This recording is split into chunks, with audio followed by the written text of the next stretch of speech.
everybody, it's TYLIBAH, and welcome back to Her Story, Her Power. This is episode number 3, and I am so excited. I'm so excited. We have the lovely, most wonderful Raqiyah Mays here today. You may recognize her from Hot 97 or WBLS or being a consultant for HBO or a writer. I mean, the list just goes on. So Raqiyah, what's up?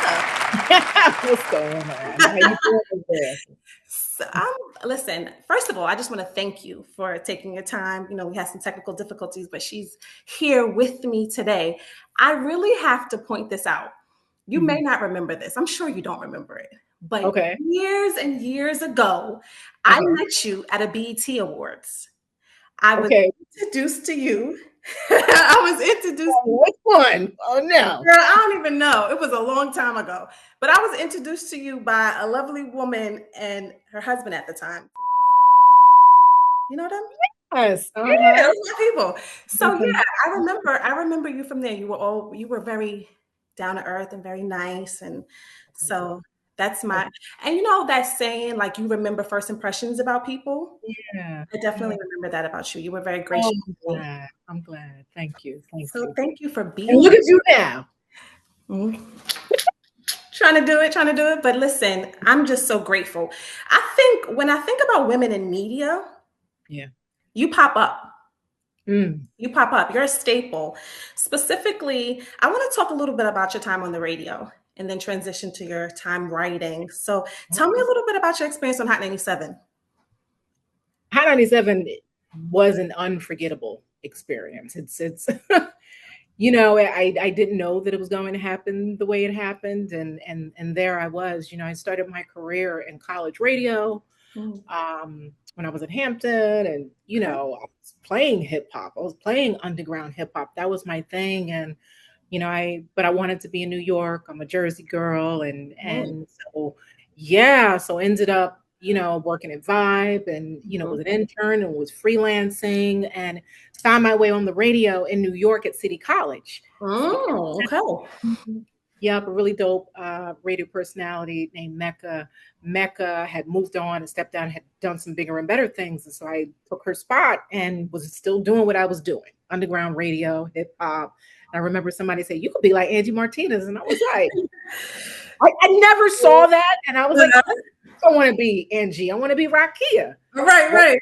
And so long story short, my old program director from college was working at Sirius Satellite Radio. I was there before it was cool, before it was in the cars. Now I'm dating myself, but I was like a producer. I was producing content. Awesome. You know, I was producing rock, hip hop, pop, working with Grandmaster Flash. Shout out to him. You know, creating things for his channel, and then, long story short, someone who worked there gave my air check to somebody over in New York at Power, was at Power for a minute, you know, ended up at Hot 97, and it was a dream, right? You know, I remember I would go in there and I would I would just sit. They had this big giant beanbag, right? And this is when Ebro was music director at the time. Tracy Clardy was there, like, you know, who's who list. Everybody was like a celebrity to me. And I would just sit on this beanbag and I would just be sitting there like looking around like, damn. Work here. Like, it was fun. It was a little intimidating because these people, come on, it's like Funk Flex and K Slay and Fat Man Scoop. You understand what I'm saying? Angie Martinez, shout out to her, and but it was a wonderful training ground for me, and it really was the foundation of my career. When I say training ground, I mean I began in New York. Usually people work their way around different radio. Yep. It was a big deal. But somehow, I maneuvered. So yeah, it was a blessing. Wow. So I saw a clip on YouTube where you mentioned Vibe and Danielle Smith and having this woman that I remember you saying something about. You wrote an article on the fly and she encouraged you. She was like, oh, this is dope. And she was telling everybody else about it. How important was that to you to have somebody that was the editor at the time for the magazine to really push you and encourage you? Do you think that was like a stomping grounds for you to where you transcended to with writing? Well, it was important for me to have a Black woman, you know, Black woman who was always excellent at everything she Mm-hmm. did and does to this day. Danielle Smith is just a phenom. And, but to have that encouragement from someone who was just a trendsetter. She was a visionary. I mean, those were the heydays of Vibe. And I happened to be her assistant, and be able to watch those days and watch through the doors of, Kevin Powell, who was a staff writer, and Joe Morgan, and all these talents where I would just sit back and be like, but to write something and for her to really just encourage me, I think that's what we all need, right? Like a mentor of sorts to tell us, it can go two ways when you're new. Someone can completely crush your spirit, and as a writer, you can put that away and hide it forever. Or you have somebody to say, you know what? Good job. You did this. This is great. This is whether you believe it or not, Gotcha. right? Gotcha. To Yep. have someone do that is instrumental and definitely was a big part in my career as a writer and music journalist. That's awesome. When I heard that, I was like, yes, Danielle, yes, because people, like you said, people have the ability to be able to crush your spirit or to Right, help you rise above whatever the circumstances at that moment. So I was so right. happy to hear that the public persona kind of matches what's going on in the background. And there can be a little dichotomy with that with a lot of people. There can be. I mean, but you should be who you are, Yeah. right? Because the realness is going to come out at some point. So bring your best self to the table, you know. Yeah. Um, be real, be kind, be now. I just heard Michael B. Jordan say this, after the Oscars, he was like, be kind, be this. I was like, that's right, be kind. Be I say it kind. again. Yeah. I know.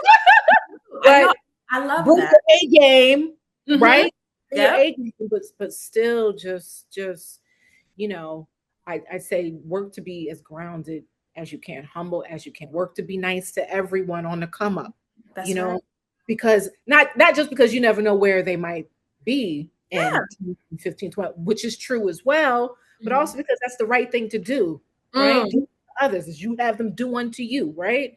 I Yep. believe that, and that's just what I work to do, in this business. No, and like I said before, a couple of seconds ago, you are extremely gracious, and I think that that forward personality behind the scenes, right? That goes a long way. That goes a long way. So I definitely just reiterating that again. Andrew's going to drop a bomb right here. Boom. You know, that Raqiyah is all that she is on the outside. She's also that on the inside. I want to talk a little bit about your best-selling book, The Man Curse. When I read that title, I was like, okay, The Man Curse. So you will do a better job of explaining exactly what it is than I would, but it's a story about a woman who looks back on generations of the dysfunction of women and relationships. And that's so many of our stories. So what prompted you to write that? Right. So The Man Curse, my first novel, came out with Simon and Schuster, ended up years later Bomb getting drops the right rights to there, do Simon. yeah, some cool things. And it came from, in the Bible talks about generational curses. Mm-hmm. Fathers would say also the sins of our mothers is a very real Yes. thing. And it was something that I heard growing up in my family, jokingly, is a curse, is a curse. Mm-hmm. I knew I wanted to write about that for a very long time. I probably decades. Like anyone who went to elementary school with me or even middle school knew I didn't have that idea for the man curse, but they knew I wanted to be an author. I wanted to write a book. And at some time in my life, I don't know when, that idea came to me. And it was, it's about a young woman and it's based in the 90s, and she wants love. She does, she wants, the game of life. She wants the career, she wants the Yes. man, she wants the Mm-hmm. kids, she wants all of it, but her love life is just crap, right? She keeps picking the wrong man after this and that. And so she does start to lean in into this curse. Is this curse real? And she begins to investigate it. And she Mm-hmm. realizes that the curse, apparently her family goes back to great great great aunt Anna Mae, who was Mm-hmm. caught being with the church pastor. The pastor's wife caught them together. Come took a on. strand of her hair and Ooh. hexed it, saying she will be without he, meaning she and all the women of the Mitchell family will be unable to marry. And this curse has been passed down generations all the way to Mina. And really the question in the book is she cursed or is it all in her head? So it's about self-fulfilling prophecies. It's about Mm. what our parents and our grandparents tell us that we end up believing. Is it actually true? Or do we believe it because that's how we were brought up? What we were Mm. believe, subconscious decisions and choices that Mhm. we make. And so I was happy when it came out. It resonated with lots of women. Oh yeah. It was Black women. When I Yes. went on tour, I would have Asian men. I remember I had a gay Asian man come up to me and he was like, "This curse. This is my family. This is Wow. me and my sister. We have the man curse." And so Mhm. it crossed, ethnicities and genders, and it was beautiful. Listen, I'm getting chills just the way that you articulated that. It is so prevalent. I mean, particularly amongst Black women. I'm sure every, whatever race you are, there may be some of that, but particularly amongst Black women, that's a thing. Like all of the Black women, you're going out to lunch with your girlfriends and you guys are talking about how you're either looking for a man, just getting over a man, or trying to talk to a man, and it's always that push and pull. So you being able, I've never heard of a book like this ever. So you being able to coin the story and the history of a family, that's pretty big. Was that like, out of all the things that you've done, right? And I know this is probably like a big question, but of all the things that you've done, is that one of the things that you're like, I'm proud of that right there? I am. I am. It that book took me a decade to write. Wow. It was the hardest, one of the hardest things that I've ever done creatively. And I would say, even now as a screenwriter, there's nothing like writing a book. Yeah. It is a calling. Mm-hmm. It's difficult. It's you're literally choosing to write hundreds of pages of prose. Mm-hmm. Anybody do that, right? It takes time, it takes focus, it takes effort, and then to be able to get a book deal, right? That's a whole other Yes, absolutely. you get like it's being an author. There are so many legs to it. I have friends now who are promoting books, and they see the game is real. It's not easy, Yeah. right? It is an ongoing push, and you have to put yourself out there. Yeah. It's very scary, and so yeah, I am. It's definitely professionally One of the my that's greatest achievement. It is, and not done there. Working on my second book. It's absolutely. taking a long time too. I'm like, geez, I thought I was gonna just whiz Yeah, through if it's gonna be as powerful as the man curse, then we can all sit back and wait on it, because it. That that, thing. that mind that mind is amazing. Because you hear about it all the time, but who has written about it? Who has written about it? My father, he's retired now. Shout out to my dad, but he is into genealogy, like head Mm, genealogy. mm, So he is, I'll give him his props. He's like one of the most prominent Black men on the East Coast that deals with genealogy, right? So shout out wow. to my dad, Okay. Paul Washington.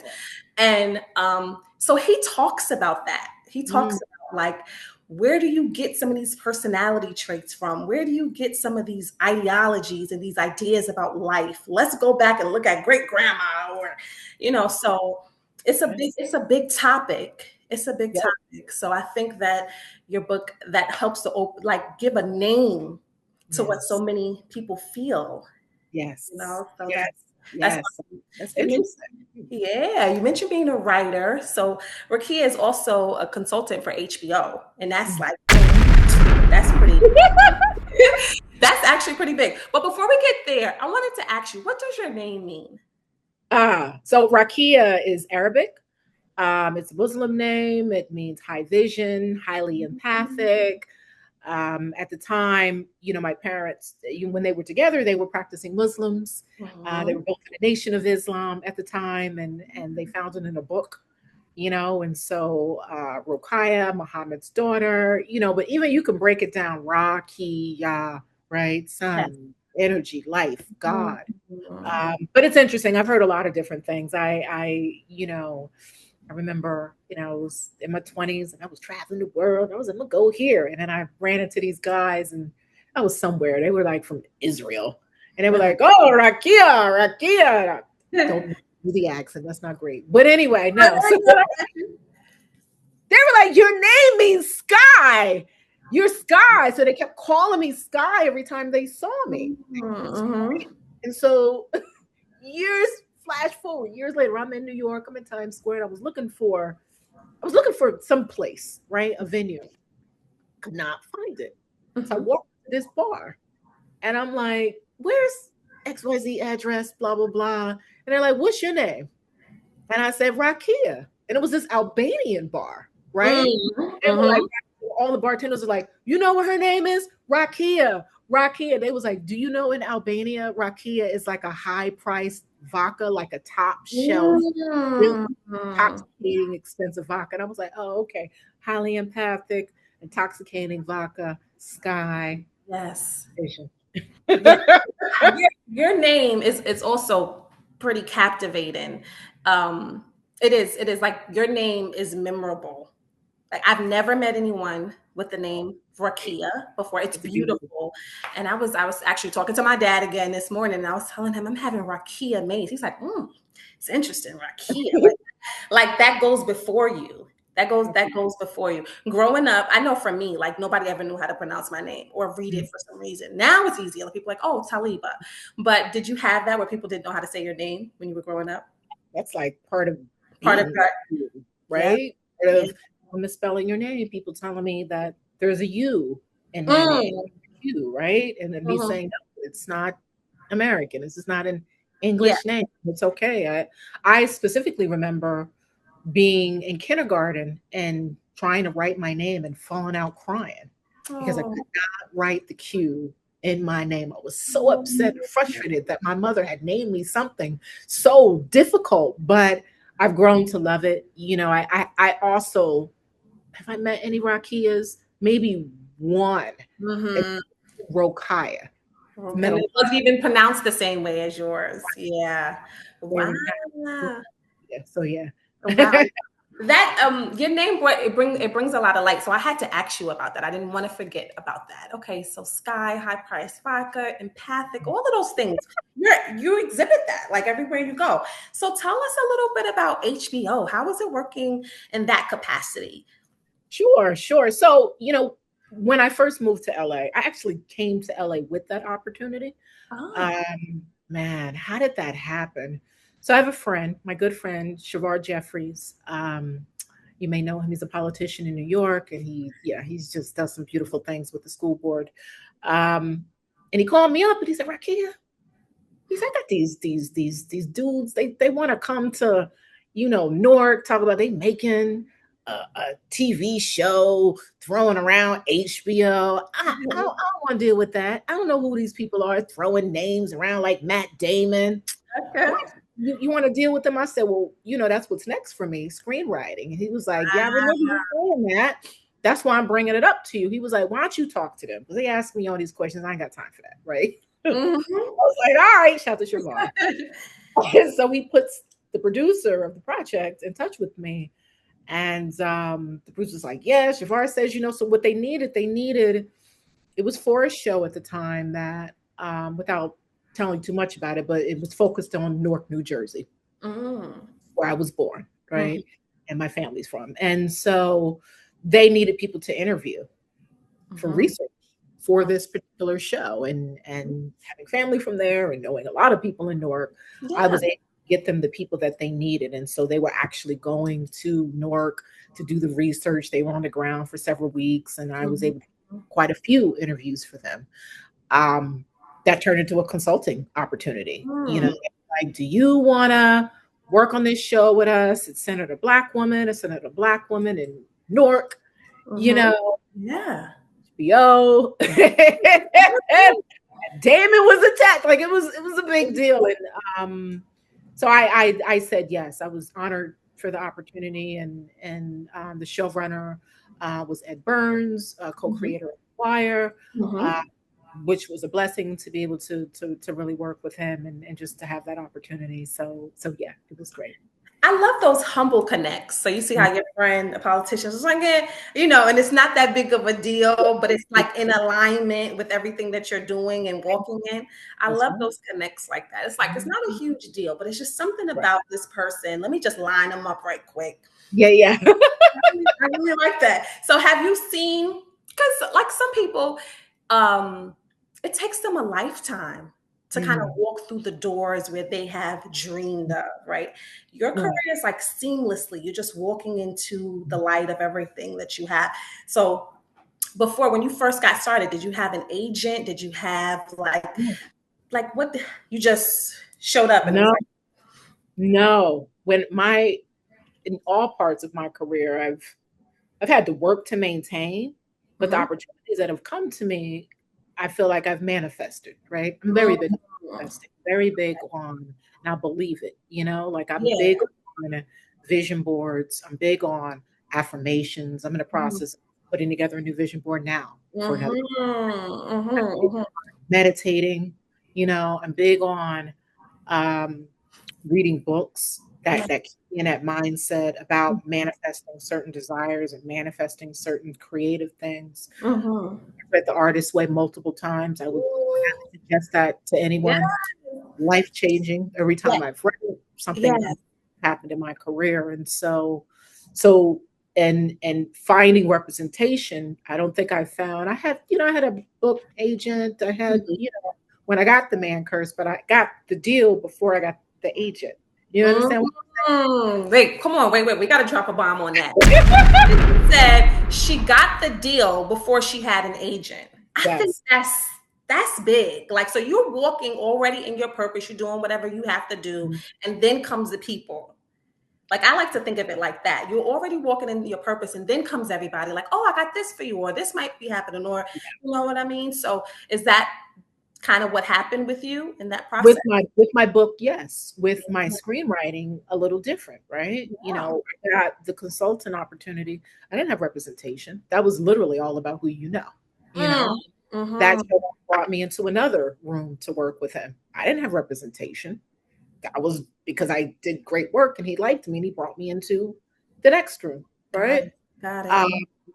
I didn't get representation until I moved to LA, had the Mhm, consultant opportunity, was also got moved into the second room with that showrunner. And then I started, working on my sample materials. mm, And TV knows you need a sample to get in. yep. Mhm. They that you can write and they need to hear your voice. Yes. Once I had that sample and I felt like that sample was tight, and once I believed in it, I had quite a few different samples and I would send them out. Mhm. I would always send the wrong sample. It was always like, which one do I send? Right? So I wouldn't get the feedback that I needed, right? And so there was one particular sample that I had tightened up. I'd taken classes and I kept getting really positive, really great feedback on this particular sample. And so, I was like, okay, let me try to get an agent. And I had been Yeah. given a secret list of Hollywood agents and managers, quote unquote secret. At the time, I had placed in this was to build up confidence. I had placed in a contest that no longer exists called Screencraft. Mhm. Screencraft had these screenplay contests, novel writing contests, and you could send it. You pay a little bit of money, uh, Mhm. and they'd have some judges who were in the industry, and they would read it, and you would Mhm. place. They'd rank you, and Yeah. one was quarterfinalist, one was semifinalist. Okay. Well, so now to me that was confidence. I was like, okay, maybe I can do this. Yeah. I Yeah. used that, was able to get some secret list, Facebook Secret list. and someone was Mhm. like, I'll send you a list. I put together this list of every agent and manager in Wow. Hollywood, LA, and he sent me this list, and I just kind of just took the time to go and send it out. I just started sending. Mhm. Um, So for, Rakia just said she started just to send it out. So you yeah, had to have a level of confidence within yourself to say, yeah, listen, I'm just yes, going to send it out. Do you know so many yeah, people are just like are afraid to send the email, to yeah, send the music, to send yeah. the screenplay? There are a lot of people that just they got good stuff. but when it's time to like execute, there's Yes. an internal voice someplace that's saying, maybe I shouldn't. And that's a normal voice. That's fear and Yeah. anxiety. I mean, that was me the first time around, right? First, I was like, no, I should. It was a process of several years. Mm. The first year, I sent it out. I got rejection, not interested. If people opened it, right? Mm. Mm-hmm. If I heard anything, usually it's just crickets. And then that affected my self esteem, and I was like, all right. And instead of quitting, I said, let me just work on my craft. Let me keep working. Listen, So drop a bomb right there. And she said, instead of just quitting, she said, let me work on my craft. And it's interesting. I literally just heard um, a minister say this at a church service. He's like, when life gets hard, right? I don't stop praying or stop believing. That's I don't right. stop having faith. I go in even harder. I That's pray right. even more. So Rakia is saying, like, yeah, she got the rejection, but something that internal voice was like, okay, let me recalibrate and do it again. Yes. Yes. And that's what I did. But it took me a year to build up that confidence again from that rejection. And then, like a year and change later, when I felt like I had the right script, the right pilot, Mhm. I did it again. Okay. Right. And then I was able to secure meetings. I mean, I sent out hundreds. I'll be honest with you. I sent out Wow. 200. And I Ooh. think I heard back, I probably got about 20 responses for Mm. more material. So Right. 200, you got about 20 responses back. Any responses for more material. Mm. That's Not even amazing. just for that, but for more. For For more more, material. they wanted to see what else you have. What else you got? Yeah. What else you got, Yeah. right? And Yeah. then out of that 20, I was able to book 5 meetings. Oh, wait, hold on. This is good. I'm getting chills. This is good. This is so good. Rakia just said she sent about 200 out. She got 200. 20 responses. And from that 20 responses, you got 5 meetings. I got 5 meetings, right? With managers slash agents, manager and agents. And out of those 5, I got 2 offers for representation. Mm. That's how I found my current representation that I'm with today, Echo Lake Entertainment. So we Yeah. started out with 200. You Mhm. you had to send out 200 to get 20, to get a Yes. meeting of 5, to get Yes. down to 2, and now you're at 1. There you go. So that's resilience. Like Oh, that's an inner being of I just got to keep going. Like I can't stop. mm, I can't stop. And I guess that's when you know you're called to do something, is when that voice keeps telling you to keep going. Because after 20 or sending out 10, somebody would have been like, look, it ain't for me. And this platform, incredible women like yourself, for Kia's here today, she's talking about how she sent out 200, got down to 5, and she's represented by 1 today. Listen, that's big. That's big. That's huge. Whew, that gave me chills for real. So let me ask you, do you like LA? Are you more like an LA I girl? do like LA. I'm strange though, because I know most New Yorkers and most East Coast people don't like LA. You either like it or you hate it. You love Yeah, it. yeah. I do. I think for me, having built my entire career in New York, I needed something different. I mean, Mm. I just needed. I was not doing another winter. Ooh, Hell, girl. Yeah, no, miss a season in my life, and yeah. so um but LA had always been good for my writing. I finished The Man Curse in LA. This is my second time in LA. Here to stay. But the first time I came here just to see, it's before I wanted to work in TV. I just was divorced and was like, I'm going to LA and LA, right. my novel in LA. LA has always been good for my writing. And I've always remembered that even when I moved back to New York and was like, all right, what's going on? And Yeah. LA kept calling my name. Even while I was on the radio in Mm. New York, LA was calling me. It was calling me. And I was tired of radio. And I felt stuck. Mm. And I said, it's now or never. Wow. Wow. Here I am. Yeah. Wow. That's dope. So that BT Awards that I met you, it was in Mhm. LA. And Oh, was it? Oh, wow. Okay. yeah, I remember seeing people like just laid out. Just like the Mhm. relaxation level in LA is deep, but there's Yeah. work going on. Yes. There's Yes. work going on. Don't get it twisted. Yeah, I Yes. remember it was like 12 o'clock and people were just laid out Oh and yeah. deals being made by the Yeah. boom. Like the lifestyle is very different from New York. It is very different. Mhm. It's been good for me as far as, like, case in point, I remember, a friend of mine, I had just gotten here, was fresh off the plane, and Mhm. I was, you walk the New York pace because Yeah. you got to get there.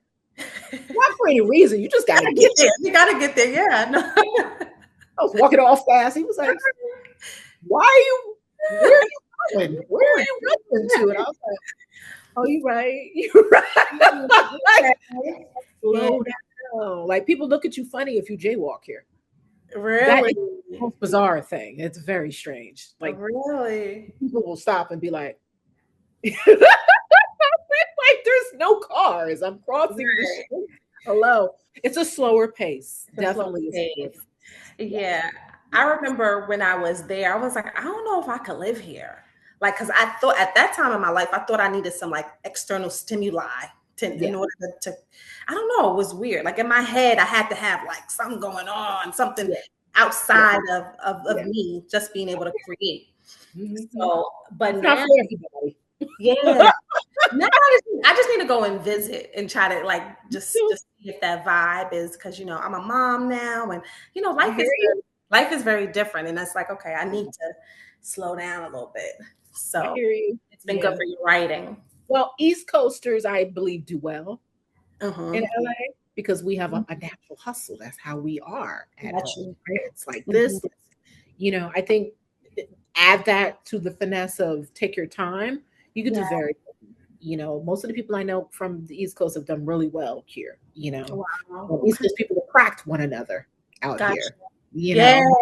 Our Yes. Southeast, because it's just our personalities, and it isn't Mhm. for everyone, but it's for us, Mhm. right? So you So have your community, your I network. do, I do. I have my community, still building it, but Mhm. the people in my community have been wonderful and so supportive, and at times of doubt that still come up, at times of imposter Mhm. syndrome that I still battle with from time to time, Mhm. contrary to popular belief. Oh, she did this, and I still Yeah. do that kind of stuff.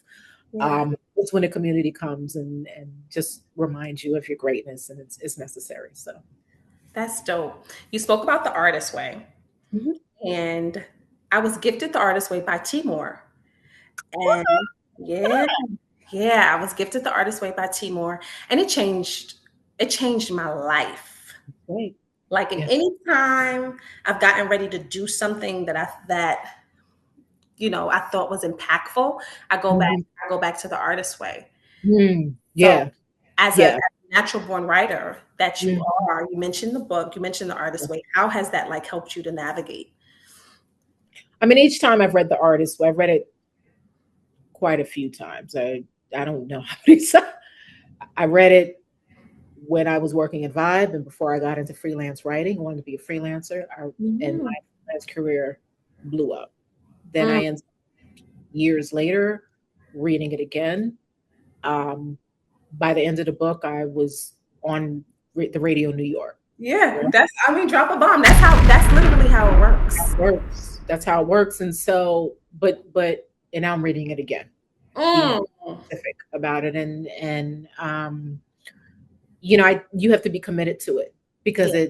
it's gonna pull some stuff out. It's gonna like put all your stuff out there, and it's not for everyone. We're talking about the artist way.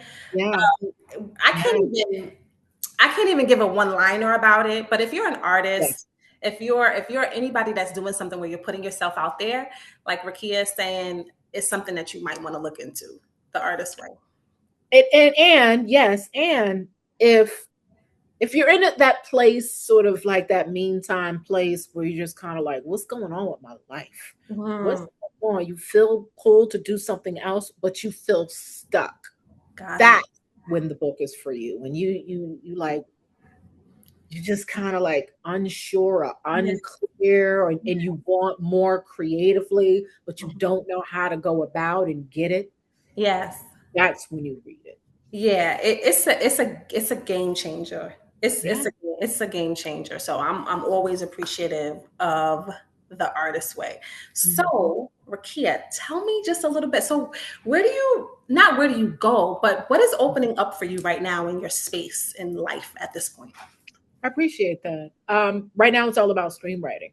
Mm, Screenwriting and finishing my second novel, and so that project I told you about that got me my representation, mhm, that sample, that pilot got me into my first writer's room. Well, my not my first, my my third writer's room, mm, um, with the show in the Dexter universe for Showtime, which was a beautiful blessing.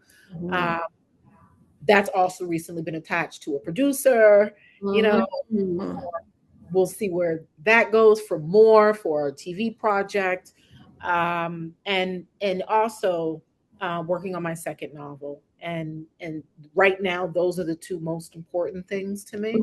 I mhm. think it's a strange time. Hollywood is in a very Yeah. slow place right now because of the writer strikes, because of Mhm, economically where we are, and so there have been so many that I know who have quit, who have gone back mhm. wherever they live, who have just packed up and say, I can't afford it Wow. to do this.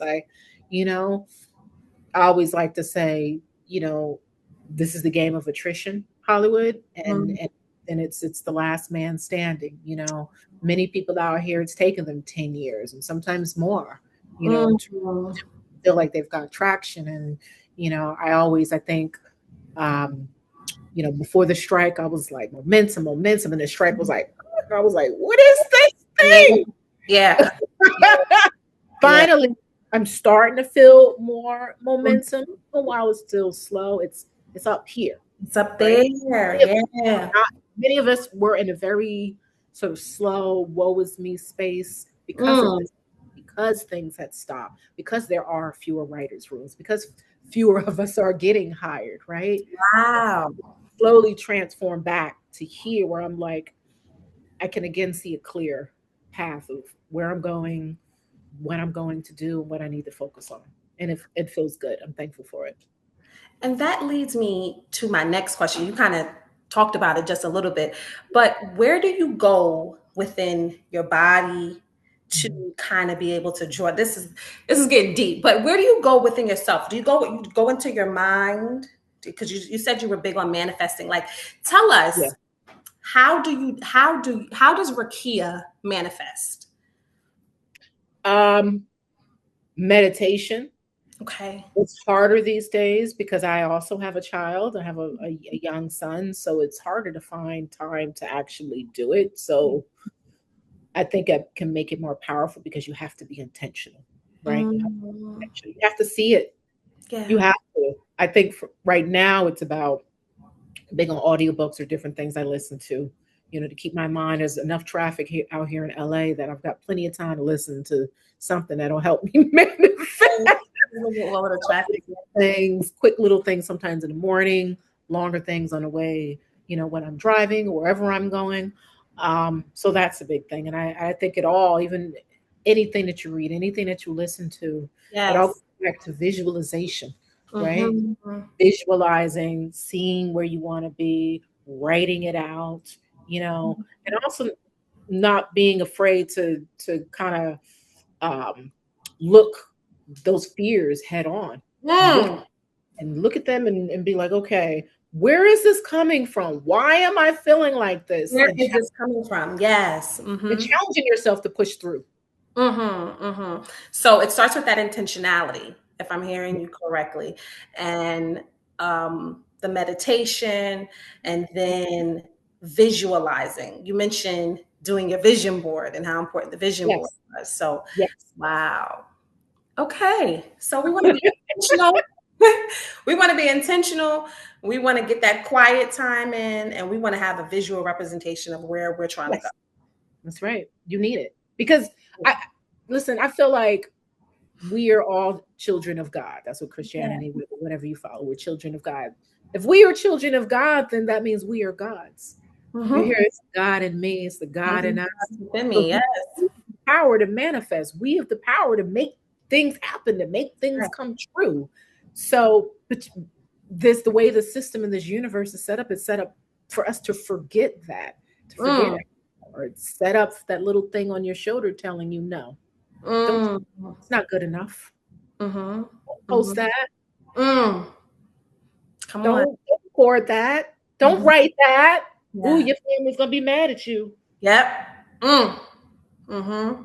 Mm-hmm. So, you know, we're contending with a lot, especially in today's world that is so negative. We are Yeah. in such a negative space right now. And so, I spend more time off social media. Uh, Mm-hmm. the algorithms make me pay for it. Like, I didn't post in like a week. Like, okay, I'm back. All right, Right? right. To Yeah. get tips, right? But Yes. me and the way my brain works, and with Rakia being highly empathic, Yeah. right? I pick up on those energies and those vibes, and sometimes I just need to just pull back a bit and be with Gotcha. myself, be with my creativity, be with my son, and just kind Mm. of away from the darkness that often is scrolling on social media. Ooh, this was big. This was good. This was good. Like I'm locked in. I'm locked in.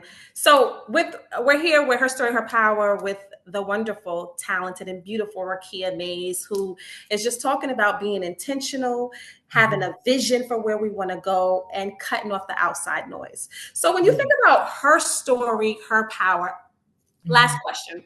Mhm. A lot Yeah. of us sometimes don't have necessarily good stories to be able to report, right? Life, like you just mentioned, it's hard. So how does one take their story, whatever wherever they are right now, and turn it into Mhm. something powerful and wonderful? Where do you think that people should start? Ooh, that's a hard question for some, right? How do you take your story and turn it into something powerful? I think start with a journal. Mm. Doesn't have to be a long period of time. You could start with 5 minutes, 10 minutes, just finding time, whether it's in the morning Yeah, or during your lunch break, yeah, or at night, and just writing about how you feel. There's no right or wrong way to do that. And, as you know, in the artist way, they call it morning pages, but really it's journaling. It's, taking 10 to 20 minutes just to write. The mm-hmm. beginning it will be complaining and Yeah, criticizing yourself. And yeah, if finally the solutions and the ideas will come out and suddenly you'll start writing. I think that's a really important thing to start with. I think if you want to step even deeper and write a memoir, there mm. there are plenty of classes out there. I'm a class person. Yeah. Before I got into freelance writing, even when I was working at Vibe, Mm-hmm. I took a class on nonfiction writing. I took a Wow. class on Mm. fiction writing. I took all types of. Before I got into radio, I took voiceover classes. Like I'm a class person. Screenwriting class, right? But I'm You a can be learner. a class person. You want to learn something, go to class. No, that's big. That's big. Give yourself permission to learn. It's true. It's true. Give yourself permission to learn. And so um, there are plenty of classes out there but it's a privilege to be able to do that if it's in your budget, Yeah. right? I recognize that in these crazy economic times, but Mhm. if you can find something, either in person or online with Mhm. other people who are just like you, Wow. trying to figure it out. I'm a big believer in take that class because that can be the first step for you. Hey there, I'm Raqiyah Mays, and you're watching Her Story, Her Power. I just want to take the time to thank the wonderful Raqiyah Mays. This is the third episode of Her Story, Her Power. The show will be out on the 25th at 6 p.m.